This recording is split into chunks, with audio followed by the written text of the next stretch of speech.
मैं कभी नहीं भूल पाऊंगी वो 26 जनवरी का दिन। गुजरात का हंसता खेलता कच्छ इलाका आज अपनी तरक्की पर इतरा सकता है। आज कच्छ अपने कांडला और मुंद्रा पोर्ट पर गर्व करता है। कांडला पोर्ट आज भारत की कारोबारी गतिविधियों का प्रवेश द्वार है। कांडला पहला और इकलौता ऐसा पोर्ट है जहां पूरी दुनिया को फ्री ट्रेड की सुविधा हासिल है। लेकिन आज से 23 साल पहले गुजरात का ये पूरा इलाका वीरान हो गया था।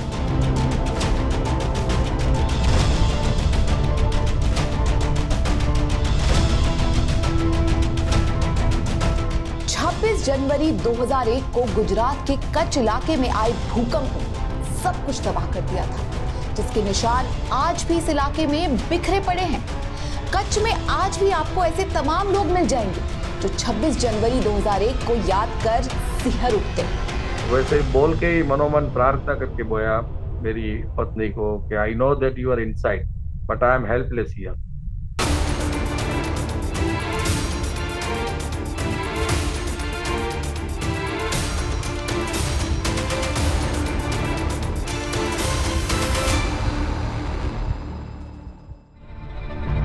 जब पूरे देश में 26 जनवरी का जश्न मनता है, परेड होती है, मिठाइयां बांटी जाती है, तब कच्छ इलाके के लोग भावुक हो जाते हैं, रोते हैं। आज भी गणतंत्र दिवस नहीं मनाते हैं कच्छ के लोग। देखिए हमारी इस खास पेशकश।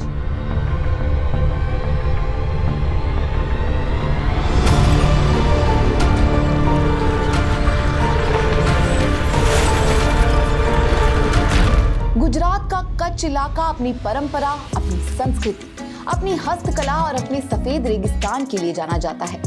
बाकी रेगिस्तानों की तरह ये पीला ना होकर सफेद है, क्योंकि ये मिट्टी का नहीं है, नमक का रेगिस्तान है। आज अगर आप यहाँ जाएंगे तो आपको यहाँ की कला, यहाँ की संस्कृति, यहाँ की खूबसूरत राजस्थानी रंग रूप देखने को मिलेगा।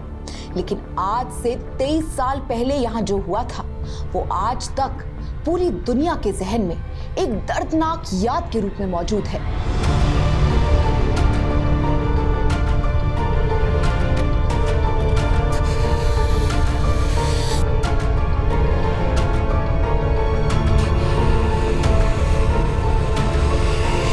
दिन 26 जनवरी साल 2001, समय 8:46। जब पूरा भारत गणतंत्र दिवस की तैयारियों में जुटा हुआ था, लोग चाय के साथ टीवी पर आने वाली परेड का इंतजार कर रहे थे। बच्चे स्कूल के फंक्शन की तैयारियों में जुटे थे। कौन जानता था महज 2 मिनट का झटका सब कुछ तबाह कर देगा।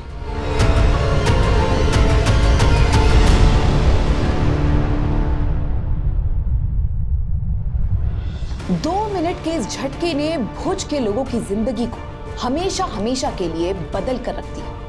एक ऐसा झटका जो अपने साथ एक ही पल में 20,800 जाने ले गया, जिसमें 7,065 बच्चे और 9,110 औरतें शामिल थी। और जो पीछे छूट गए उनमें करीब 350 अनाथ और करीब 850 विधवाएं दर्ज की गई हैं। इसके अलावा 1.5 लाख से ऊपर लोग ऐसे हैं जो जिंदा तो बच गए पर जिंदगी भर के लिए अपाहिज हो गए। और ये तो सिर्फ वो आंकड़े हैं जो दर्ज किए गए हैं। न जाने कितने ऐसे भी होंगे जिनकी मौत इन आंकड़ों में दर्ज ही नहीं हुई। हजारों लोगों को बेघर कर देने वाला, कई हजारों इमारतें तबाह कर देने वाला ये भुज का भूकंप हमारे देश के इतिहास में सबसे बड़ी त्रासदियों में से एक गिना जाता है।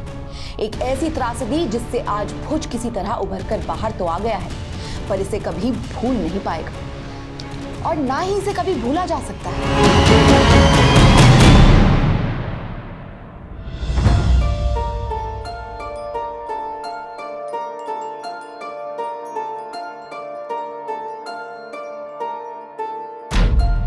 अभी उस दिन को बीते हुए मुझे 23 साल हो गए, लेकिन जब 26 जनवरी आती है तो ये लगता है कि ये कल का ही हादसा है। तो उस दिन सुबह जब अर्थक्वेक आया तब पूरा हमारा घर, जो कि 3 मंजिल का था और पूरा हवेली जैसा हमारा बड़ा सा घर जैसे पत्ते का हो, ऐसे गिरना शुरू हो गया।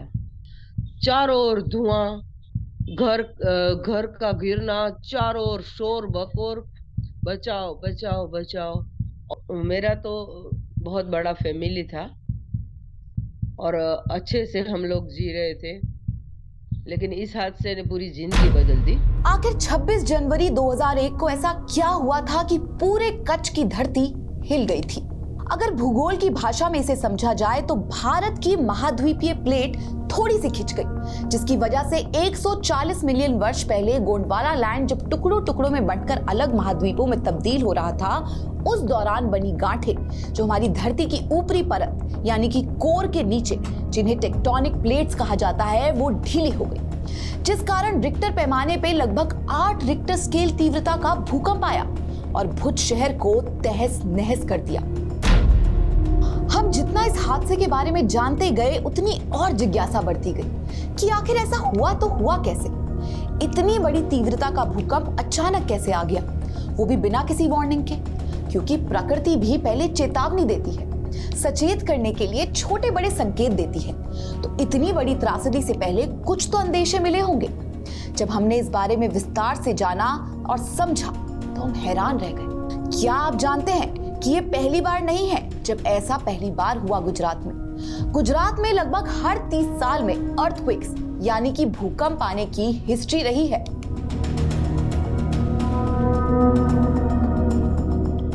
1872 में गुजरात के भावनगर में, 1903 में कच्छ में, 1940 में द्वारका में, 1970 में भरूच में, 2001 में भुज में। हम और भी पीछे जा सकते हैं, पर कच्छ के ही भावनगर में एक्चुअल भूकंप से पहले 24 दिसंबर 2000 को 4.2 मैग्नीट्यूड का एक बड़ा झटका महसूस किया गया। तो क्या हमारे भूवैज्ञानिक यानी हमारे सीस्मोलॉजिस्ट को इस बात का अंदेशा नहीं लग पाया कि एक बड़ा भूकंप जल्द ही तबाही मचा सकता है? सोचने वाली बात है। आपको शायद ये नहीं पता होगा कि जब भुज से सहायता सामग्री की डिमांड मांगी गई तो वहां पर खाना और पानी और मेडिकल एड से भी ज्यादा 2 चीजों की डिमांड हो रही थी। पता है क्या थी वो 2 चीजें? 2 चीजें थी केरोसिन और लकड़ी, क्योंकि वहां पर लाशें जलाने की जरूरत खाने पीने की जरूरत से बढ़कर थी। इतनी बड़ी तादाद में लाशें जो क्रेन द्वारा निकाली जा रही थी। सोचिए, इतनी लाशें कि क्रेन की मदद से ढेर बना बना कर निकाली जा रही थी, जिस वजह से उस पूरे इलाके में महामारी का खतरा मंडराने लगा था। अब आइए आपको विस्तार से समझाते हैं इस भूकंप के सामाजिक और आर्थिक प्रभाव क्या रहे। 80% पानी और खाद्य स्रोत नष्ट, 20,000 से ज्यादा लोगों की मौत, भूकंप के बाद लूटपाट के मामलों में वृद्धि। भूकंप से भीषण तबाही के बाद भुज को फिर से विकसित करने में पूरी दुनिया ने मदद की।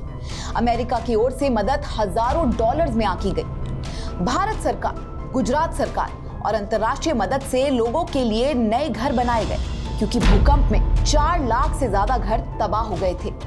20 लाख से ज्यादा लोग बेघर हो गए थे। 15 किलोमीटर से ज्यादा तक टर्मैक रोड नेटवर्क पूरी तरह से तबाह हो गया था। अब जानते हैं इसके आर्थिक यानी कि इकोनॉमिक प्रभाव के बारे में। आपदा का कुल डिजास्टर लॉस 22,000 करोड़ आंका गया। पुनर्निर्माण की कॉस्ट 1,06,000 करोड़। जमीन और बिल्डिंग का नुकसान का तो कोई हिसाब ही नहीं है। हजारों बिलियन डॉलर्स की इंटरनेशनल एड। कच्छ एक ऐसा क्षेत्र है जहां लगभग 50,000 कारीगर अपनी आजीविका टाई डाई कपड़े और अन्य हस्तशिल्प बनाकर कमाते थे। उनके सारे उपकरण, उनके द्वारा बनाए गए कपड़े एक ही झटके में मलबे के नीचे दबकर बर्बाद हो गए।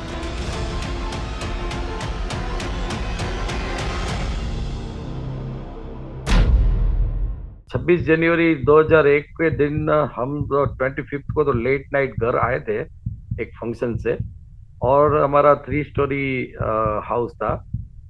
मैं, मेरी वाइफ और मेरी बेटी लास्ट स्टोरी पे हम सो रहे थे, और सडनली ये पूरा हैवॉक चालू हो गया।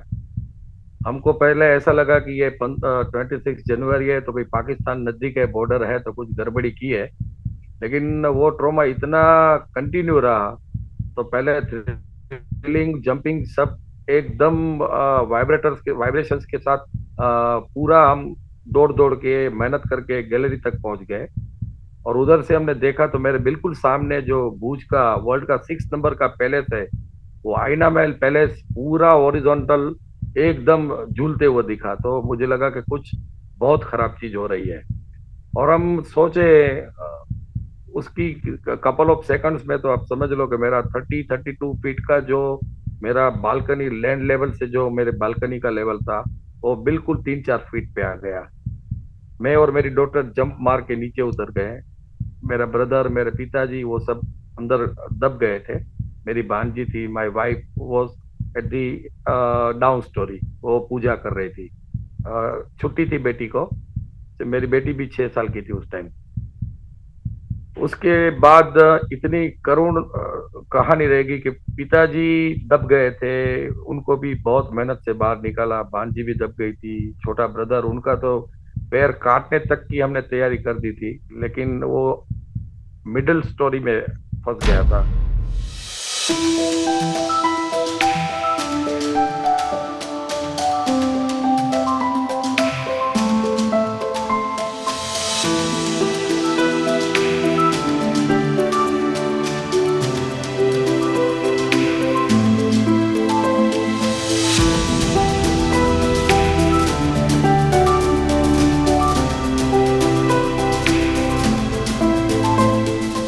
ऐसे विनाशकारी भूकंप के बाद गुजरात का कच्छ भुज क्षेत्र जिस तरह से उभर कर विकसित हुआ है, वो किसी चमत्कार से कम नहीं है। आज की तारीख में कच्छ सिर्फ गुजरात का ही नहीं, पूरे विश्व में भारत के विख्यात पर्यटन स्थल के रूप में जाना जाता है।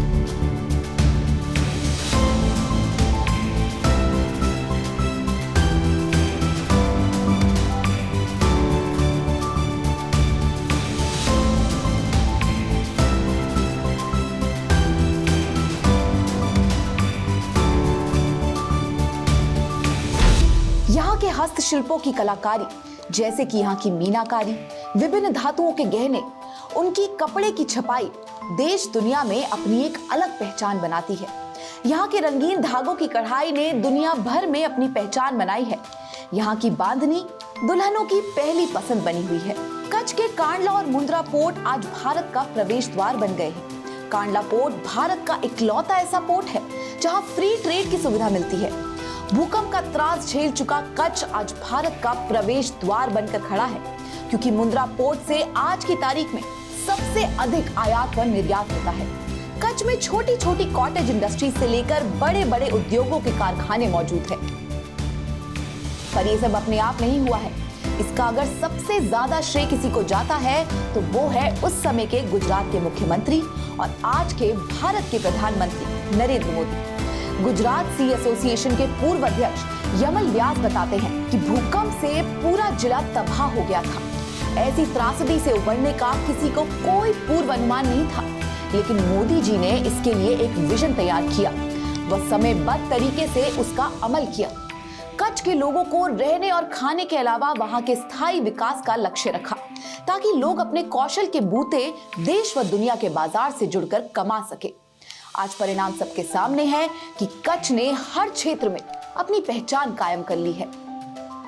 अपने कार्यालय में मुख्यमंत्री रहते मोदी ने कच्छ में 8 करोड़ 37 लाख की लागत से 2 लाख लीटर क्षमता की मिल्क प्रोसेसिंग प्लांट की स्थापना की है, जिसको और आगे बढ़ाते हुए प्रधानमंत्री मोदी ने अपने हालिया दिसंबर के दौरे में राष्ट्रीय किसान विकास योजना के तहत कच्छ डेयरी को 129 करोड़ के स्वचालित मिल्क चिलिंग प्लांट का डिजिटल भूमि पूजन किया। और इसी दौरे के दौरान प्रधानमंत्री मोदी ने कच्छ के रेगिस्तान में वैकल्पिक ऊर्जा के 30 मेगावाट के solar and wind energy park का शिलान्यास भी किया। कच्छ में अब दुनिया का सबसे बड़ा 30,000 मेगावाट का रिन्यूएबल एनर्जी पार्क बनेगा। इस डिसैलिनेशन प्लांट से न सिर्फ किसान बल्कि कच्छ की जनता एवं उद्योगों की पानी की जरूरत को पूरा किया जा सकेगा। अपने खारे पानी को कच्छ पीने लायक बनाकर आत्मनिर्भर बनेगा।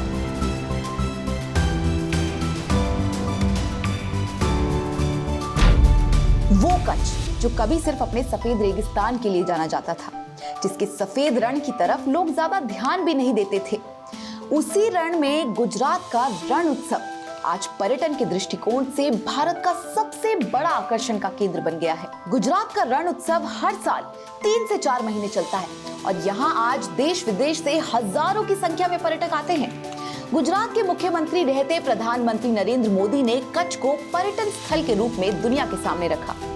कच्छ और भुज में भूकंप आना कोई नई बात नहीं। अब तक यहाँ 90 से भी ज्यादा भूकंप आ चुके हैं, लेकिन कोई भी इतना भयानक नहीं था जितना 26 जनवरी 2001 का। एक स्थानीय टूर गाइड के मुताबिक यहाँ के लोग भूकंप में हुई तबाही के बाद से गणतंत्र दिवस नहीं मनाते, क्योंकि ये उनके लिए शोक का दिन है। नई इमारतों के साथ साथ यहाँ के कुछ पुराने मंदिर, टूटी फूटी इमारतें आज भी उस त्रासदी की गवाह बनकर खड़ी हैं।